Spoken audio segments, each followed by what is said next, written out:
individuar dhe për të mbrojtur. Në kërkesën e datës 19/9, ju vini në dijen e Këshillit Bashkiak që keni mësuar nga media që po zhvillohet një procedurë për shkartimin tuaj. Dhe kërkoni që të dëgjojeni dhe të jepni sqarime. Ndërkohë me shkresën e datës 22/9, keni marrë dieni për datën dhe orën e zhvillimit të mbledhjes, por jo për shkaqet e shkartimit apo shpjegime më të hollësishme. Ju është thënë që në rast pamundësie pjesëmarrje fizike, i sillni opinionet me shkrim. Edhe në 23 ju është dhënë një përgjigje nga Këshilli me fokusin që pjesëmarrja juaj nuk është ndaluar me vendim të Këshillit Bashkiak. Dhe përsëri ju rikujtohet që mund të sillni mendimet tuaja me shkrim. Pyetja ime është kjo.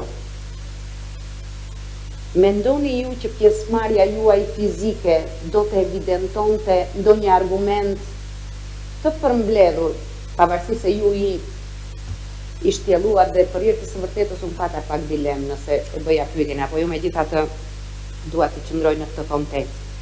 Diçka që ju mendoni do të kishte ndryshuar pasojat e asaj vendimmarrje dhe nëse krijoi vështirësi vetëm koha e shkurtër në përgatitjen e një opinioni me shkrim apo kishte arsye të tjera që ju mendonit ishin pika të forta për të evidentuar që ju të sqaronit vetë drejt për drejt dhe fizikisht në sallë apo që ju vlerësoni të rëndësishme për vendimmarrje.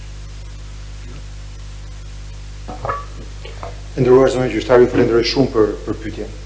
Në 10 vitet e eksperiencës si kryetari i Bashkisë Tiranës ka 2 mënyra se si thirret Këshilli. Ose thret kryetari i Bashkisë për vendimet e veta, qofshin nga ato që janë rutinë, ndihma ekonomike, pagesat e qerave mujore, apo në vendime të rëndësishme siç janë buxheti.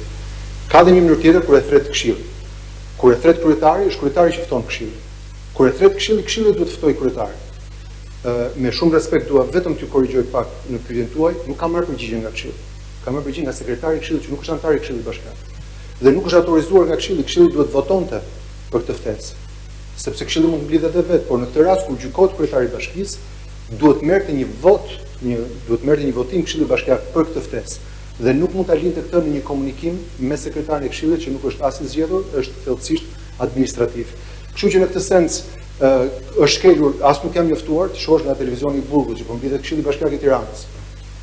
Tani të flas me shumë respekt dhe solemnitet për gjykatën, po flas më shumë si me një gjuhë thjeshtë që ta kuptojnë të gjithë njerëzit. Unë kam parë një eficiencë me 8 vendime administrative brenda 8 orëve të orarit punës, në datën 24.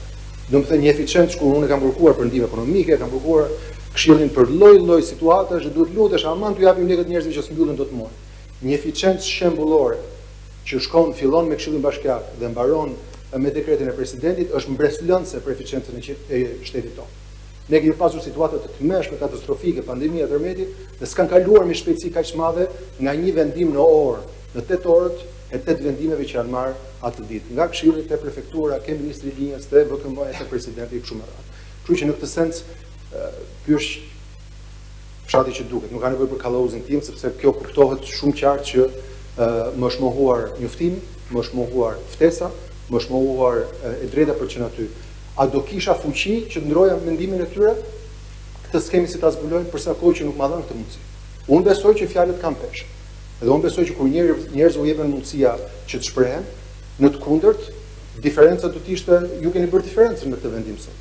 Diferenca që keni bërë është ja si bëhet një proces ku ne dëgjojmë pak. Dhe unë besoj që për njerëz, prandaj thash, fyerja më e rëndë e jetësime se mund të bëhen nga njerëz që e dinin për ditë për kushtimin tim. Dhe që ju lutesh atë vinin për vendimet sepse Tirana siç e keni parë që një kantier të 10 vite. Dhe prandaj them eficienca me të cilën shkoi nga padrejtësia në padrejtësi, me një ritëm me një shpejtësi të jashtëzakonshme, ishte thellësisht mbreslëndse. Dhe për këtë them nuk e di si do të ishte vendimi i tyre nëse do t'i shkoja në sy dhe do t'ju kujtoja pikërisht këto skenar. Edhe ndoshta do t'ju kujtoja edhe faktin që nesër mund të jenë ata viktimë e kësaj padrejtësie. Nesër dikush ju jap vetëm një shembull prej punës që kam pasur kryetari i Bashkisë Medellinit, u rrëmbye nga një organizatë terroriste FARC. Dhe pastaj u plasi si mod që po të rrëmbesh një kryetar bashkie, krijohen zgjedhje dhe pastaj mund ndoshta të vësh atë që do të thillë nëse s'ka qellove me atë që rrëmbeve. Pra hapet një precedent që mund të shkojë në fantazi nga më ekstreme deri ke padrejtësia që është rasti im konkret. Faleminderit.